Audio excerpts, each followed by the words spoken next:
Alors donc, pour télécharger Windows 11, donc la version de son choix, soit on va sur le site de Microsoft et on passe par le gestionnaire de téléchargement, soit on télécharge une nouvelle application qui est disponible sur l'App Store, qui s'appelle Crystal Fetch. Donc on la télécharge, elle est gratuite. On l'ouvre, ensuite une fois téléchargée, on ouvre l'application. Si vous êtes sur Mac Intel, ce sera inscrit en haut Intel x64. Si vous êtes sur Mac Silicon M1, M2, ce sera inscrit ici en haut, donc Apple Silicon. On choisit donc, la version qu'on souhaite, la dernière par exemple, ou bien les pré-release, ou bien les server build, tout est possible. Hein. Donc c'est vraiment super. Donc c'est vraiment l'image disque de Windows. Par exemple, si je veux la version française de Windows 11, la 22H2, en version pro, bon, je prends uniquement la version pro, puisque c'est celle que je veux. Hop, il faut accepter le fait qu'on dispose d'une licence. Donc, si vous n'avez pas de licence Windows 11, vous pouvez en trouver une à une vingtaine d'euros. Je mettrai le lien dans mon article. Donc on coche la case je détiens une licence Windows, valide, on appuie sur Download pour télécharger. Donc là, il va télécharger Windows 11 version 22H2. Bon, c'est relativement rapide, ouais, 3 Go 14. Ensuite, il va compiler les divers éléments pour créer une image disque, un fichier ISO en fait. Hein, voilà. Donc une fois le téléchargement terminé, il va compiler toutes les données de la version Windows que j'ai choisie. Là, j'ai choisi la version Pro. Donc vous devez en fait prendre une version qui est en accord avec la licence que vous possédez. Si vous avez une licence Windows Home, forcément vous allez prendre la version Windows Home. Ce qui est intéressant, c'est qu'il y a la date de la release, hein, la date de la version, voilà. Il y a même l'heure, il y a le numéro de version, voilà. Tandis que sur le site de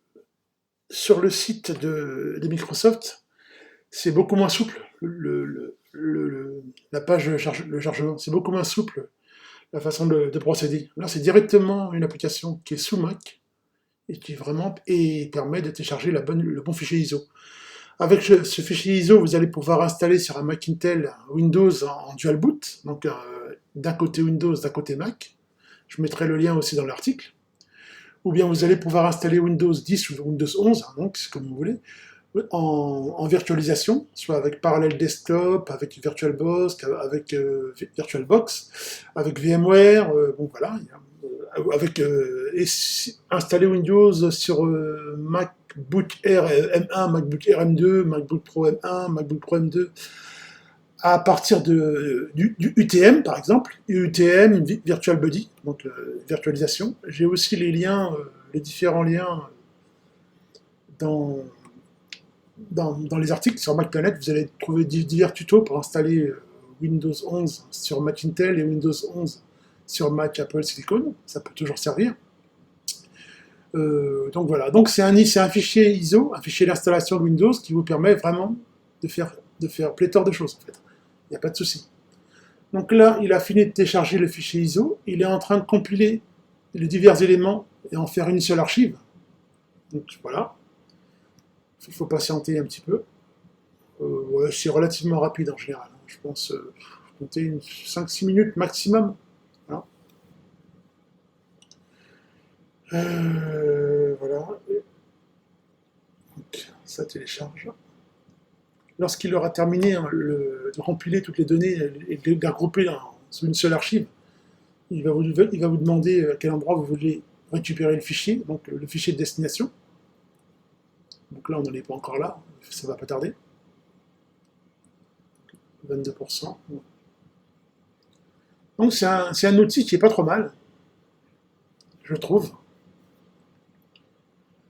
Voilà. Ouais. Crystal Fetch. Pour en savoir plus sur le site web, Crystal Fetch, est-ce qu'il y a un lien direct vers le site ouais, il n'est pas d'être disponible. Bref. About Crystal Fetch, peut-être. Non, pas vraiment. Donc c'est pas grave. Donc voilà, donc ça télécharge. On attend la compilation de l'archive. On est à 60%.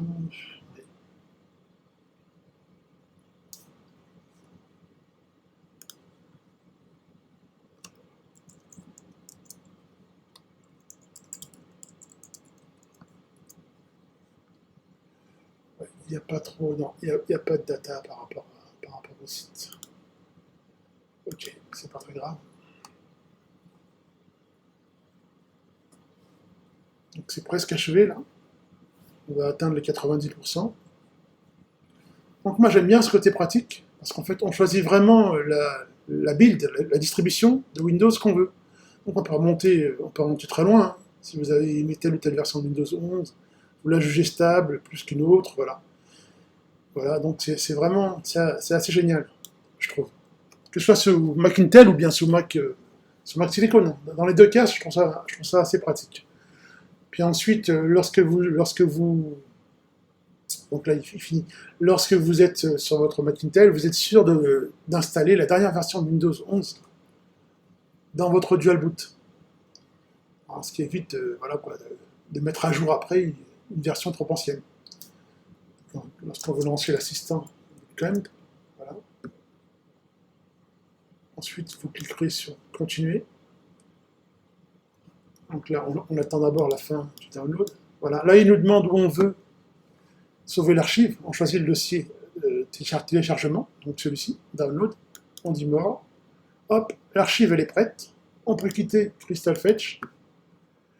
Donc, lorsque l'on est sous Bootcamp, par exemple, on choisit le chemin du fichier Windows 11. Hop.